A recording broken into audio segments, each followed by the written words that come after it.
Shalom, family. All glory be to God and blessed be the Lamb. Shalom.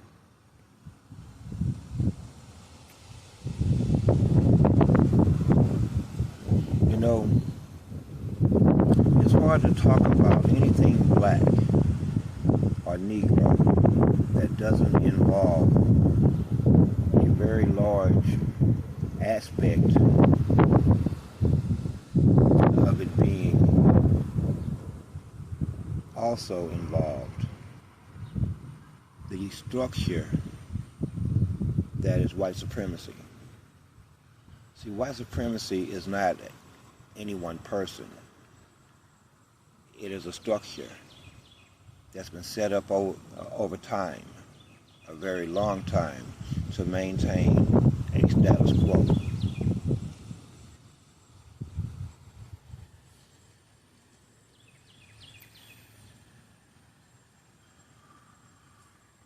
That is what you're up against. Think of it as an institution.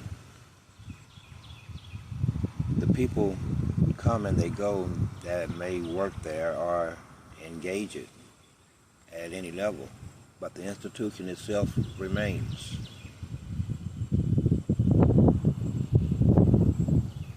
This structure is maintained violently if need be. Violently. It is central to the core of what this country is. It's central. At its core is white supremacy. At its core is white male dominance.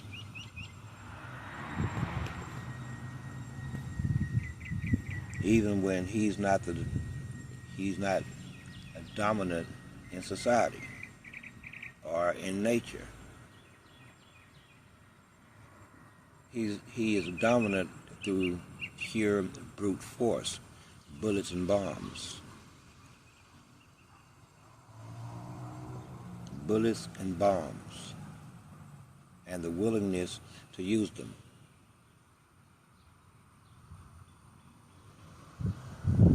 It's one of the reasons why you will never have a hate crimes bill, because at the government's core, at the people's core, is what you call racism.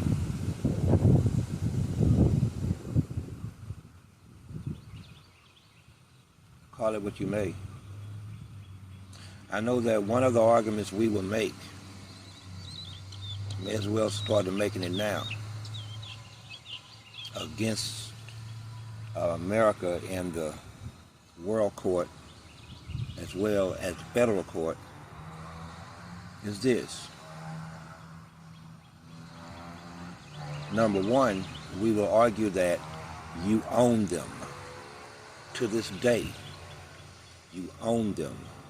And then we will prove ownership. Then we will prove ownership. Second, if you own them, then you enter into a legal theory of law and understanding assets and liability. That's the area of law we will argue next, meaning that you cannot have you cannot exude ownership over anything and not be also responsible and liable for the damages it or you or it through you may cause to society or itself. You're in trouble.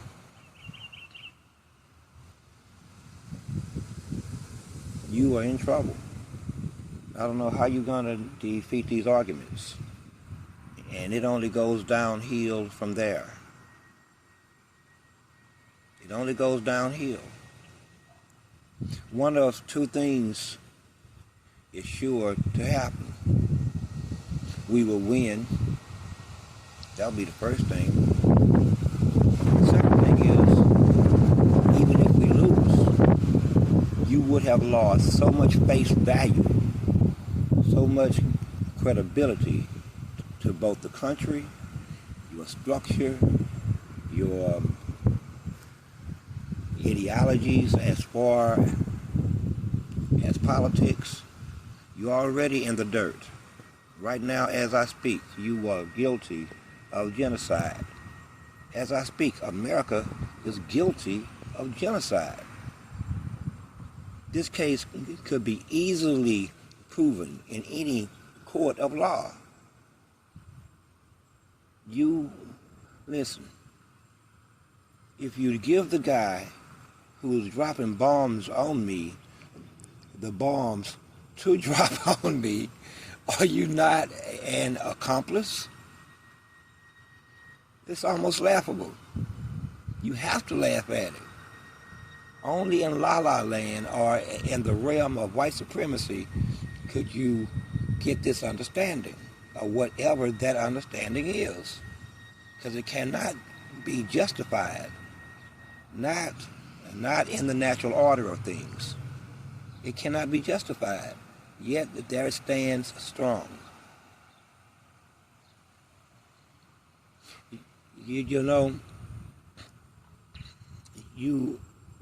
White supremacy and white privilege shows itself in many ways.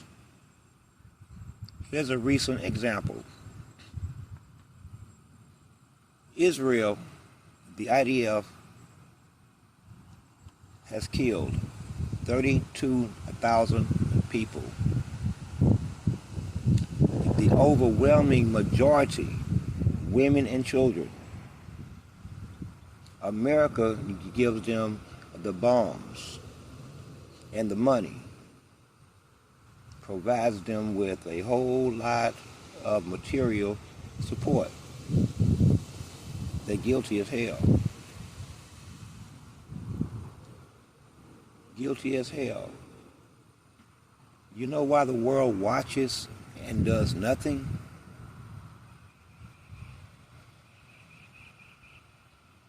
White supremacy.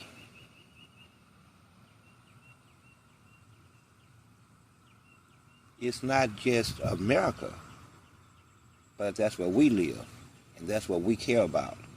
It's where we live. And as a Negro, we just in it. We don't make any other decisions that could cost us our lives.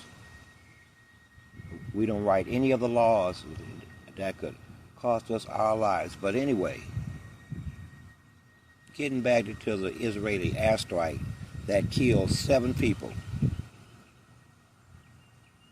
All of them benefit and are privileged, except one maybe, by the vestiges of white supremacy.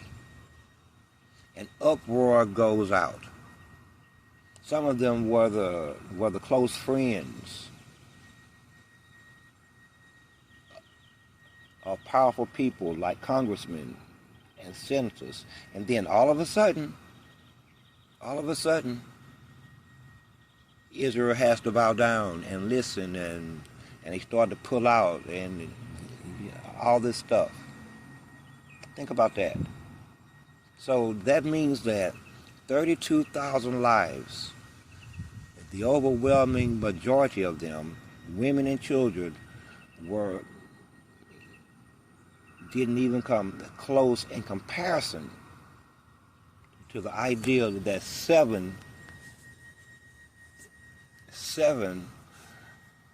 others could be killed that look like them, talk like them, think like them. Then all of a sudden that there's an uproar all the way in the annals and halls of the government itself. I said that to say this. That's white supremacy. More evidence. They view themselves, and when I say they, I'm not talking about individual white people. We don't know to get into we don't get into the specifics of the individual person, so we only speak in generalities. Generalities. No one will ever be able to tell me what they are capable of and not capable of. We've seen it all. We've seen it all. And atrocity has been committed against the Negro, and still is every day.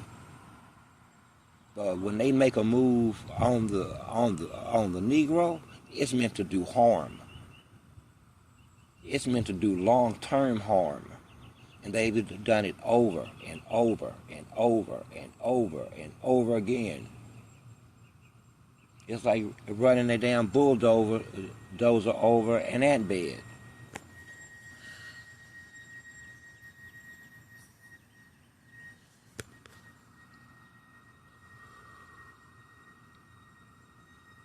So now that we have even more evidence of how they think about each other, the value of life in terms of the numbers. Remember, 32,000 dead versus 7 dead that look and walk and talk like them.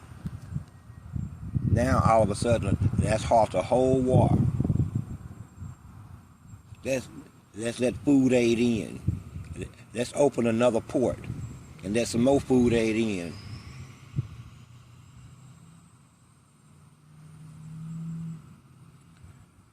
Wow. Humanity. This is what you call humanity. Oh, the horrors of humanity. Yet, you want the Negro, who really has nothing to do with it at all, to somehow take part, be involved in, or otherwise understand this scenario. May I remind you, slavery is alive and well. So stop acting as though it isn't. And then maybe we can talk. But we both know that this is true. Listen, what other race of people have to deal with another race of people that to this day tell them how to wear their hair? To this day, that's more evidence of ownership, sir.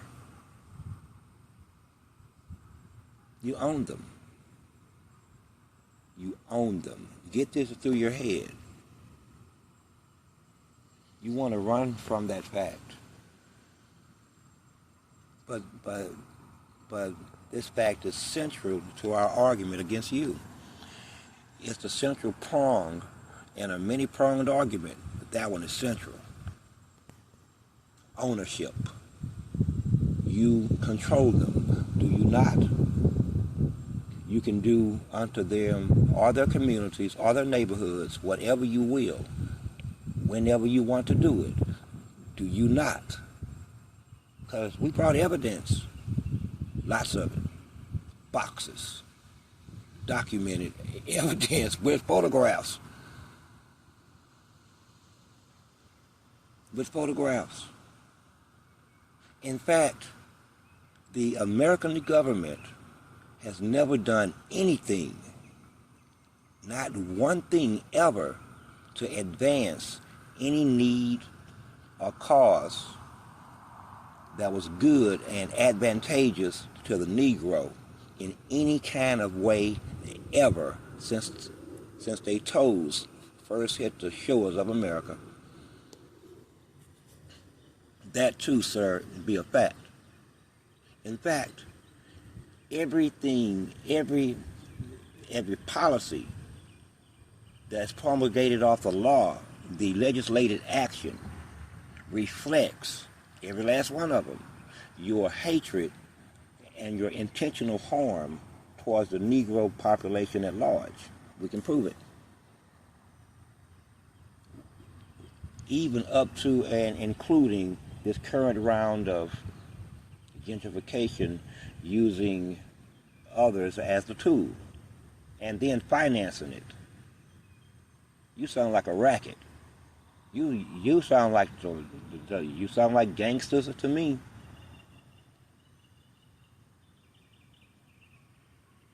Damn.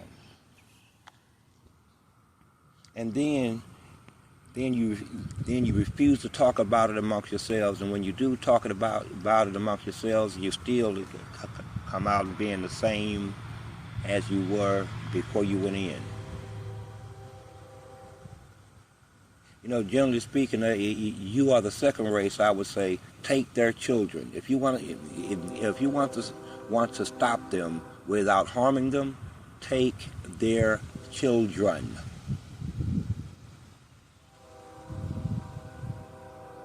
Okay? If you take their children, then they don't pass the bug on. You know, that bug of hatred, so racism, superiority complexes, inferiority complexes, all based on what color someone else's skin is. And because you have the bullets and the bombs, and you got there first and wrote all of the law that favors you, and you dare. Now, I mean, think about that one. Everything you got, you raped, robbed, and pillaged. Then you write law that makes it illegal to rape, rob, and pillage. Damn. You good. That is something.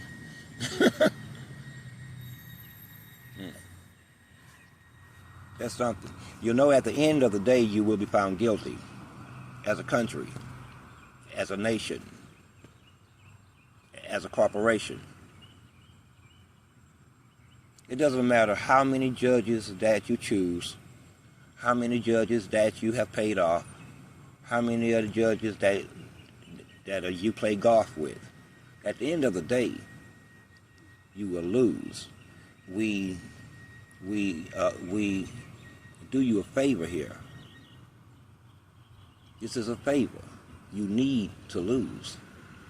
You need a loss in your mental history banks. It needs to reflect that somewhere along the line something stopped you, or you stopped yourself, and you woke up one morning and said, you know what? This shit's wrong. We need to fix it. Or you wake up one morning and someone has forced it on you. The end result will always be the same.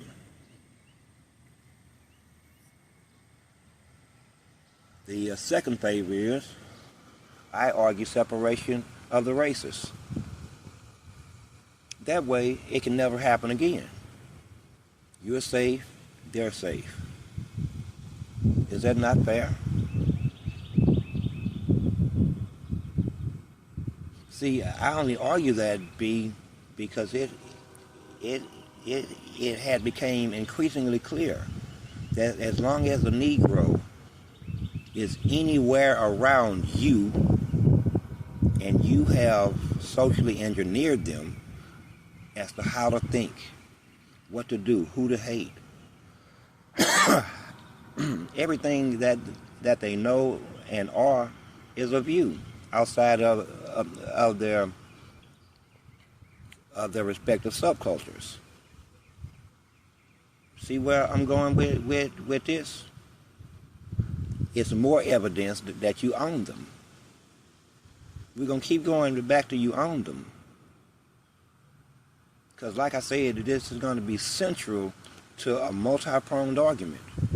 And if you own them, then by proxy, you must be liable for your own assets. And they are an asset unto this country and you. Imagine the Negro gone.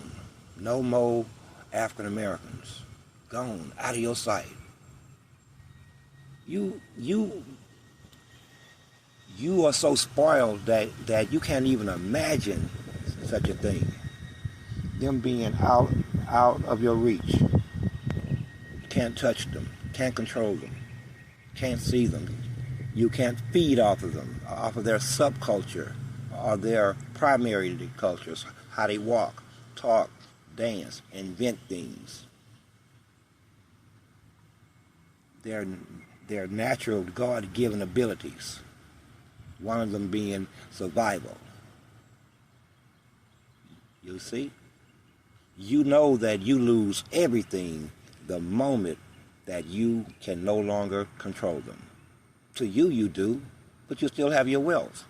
You will still have your big, beautiful buildings and your mansions and your fancy cars and also your trust funds. It's hard to believe that something so powerful is so focused on so few.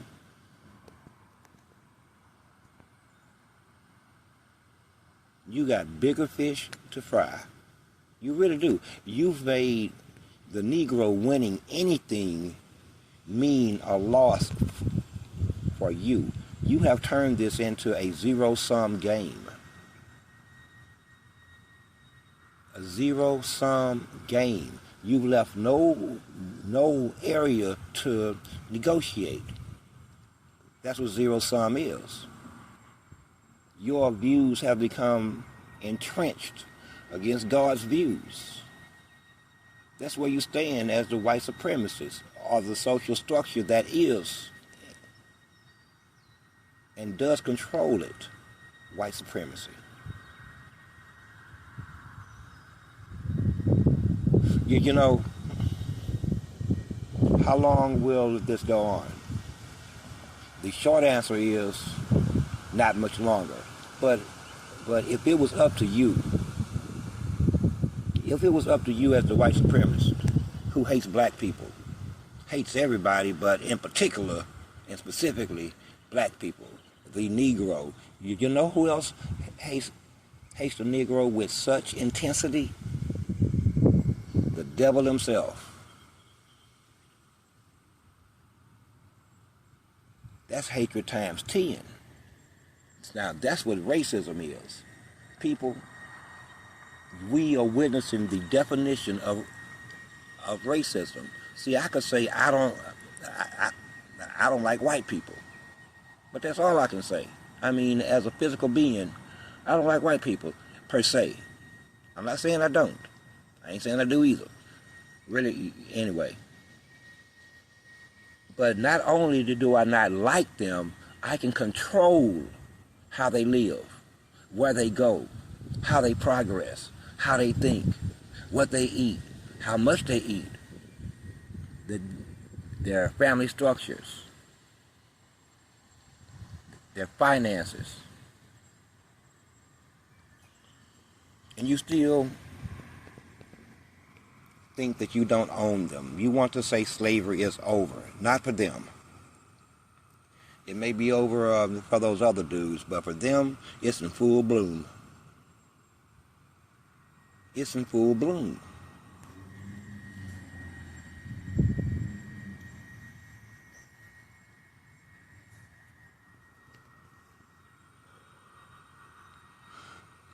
You want to show us the images of the plantations.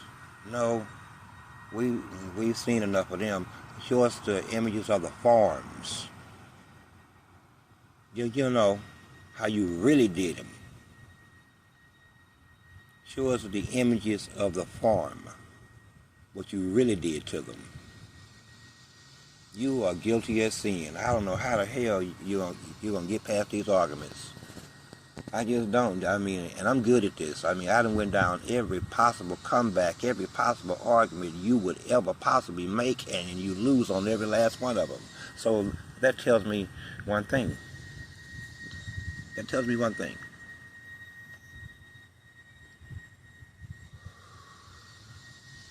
You put all your winning in your ability to control the court system itself, like you did for Israel at the ICJ. They're murdering women and children, and you as a country got so much power, you can simply raise your hand in the air and say, well, I don't agree, so nothing moves forward. Man, goodness gracious. Have you given yourself godlike power? Because we can be envious of things like that, jealous of things like that.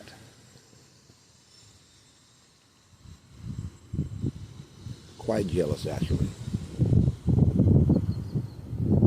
So when I say things like, not only do you have to pay them, you have to let them go too. I say those things quite literally, even to let them go. Some of you want to argue, black and white, we not slaves and we not masters. Of course you are. Of course you are. And not only are you these things, we're going to prove it. Okay? This is going to hurt. This is going to hurt. But at the end of the day, we get what we want. And what we want is a debt that you owe all Negroes whose families and ancestors were slaves. We want the debt taken care of. It's simple enough. And then let them go. All the way let them go. You can only take from them what you have given them, which is very little. And by that time, you will have paid them, and whatever you do, financially, they can absorb the blow. Enjoy the rest of your morning. Good day.